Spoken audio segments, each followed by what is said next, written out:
بسم الله الرحمن الرحيم، والصلاة والسلام على أشرف المرسلين سيدنا محمد صلى الله عليه وسلم. أهلا ومرحبا بكم في فيديو جديد.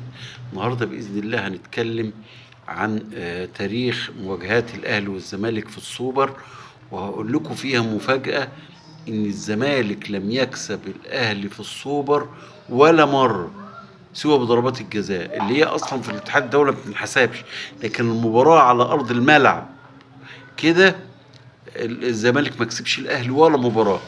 هم لعبوا مع بعض، هنجيبها بالتواريخ 8 مباريات بين الاهلي والزمالك من سنه 2002 2003 اول مباراه اللي هو كان ثالث سوبر اللي هو بدايه السوبر، والمباراه ديت انتهت 0-0 والاهلي كسب بضربات الترجيح اللي هي كانت ايام اوليفيرا مدرب البرتغالي بتاع النادي الاهلي.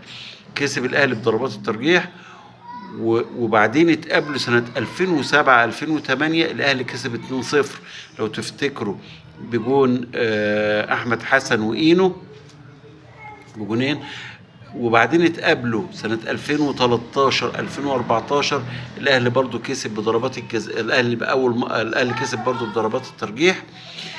وبعدين كسبوا 2014 لعبوا 2014 2015 الأهلي كسب 3-2 اللي كانت في الإمارات، اللي هو كانت بين الاهلي والزمالك 2014 2015. كسب الاهلي 3-2 برضه اللي هي كانت في الامارات. هدفين عبد الله السعيد بضربتين جزاء، وهدف مؤمن زكريا ربنا يشفيه، وفي تاني وكان هدف لكهربا وهدف لعمر جاب. في سنة 2021 2015 2016 دي كانت أول مرة يكسب الزمالك، بس تعادلوا 0-0 والزمالك كسب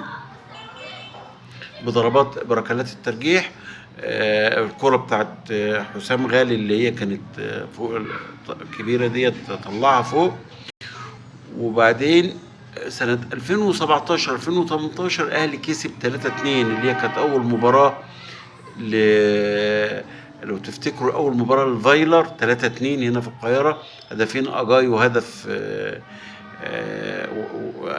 أجاي وهدف حسين الشحات بتاعت الشمسية اللي عملها الحمد النقاز.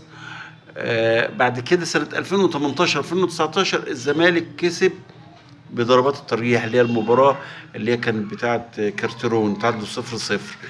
آخر حاجة كانت 2020 2021 الأهلي كسب 2-0.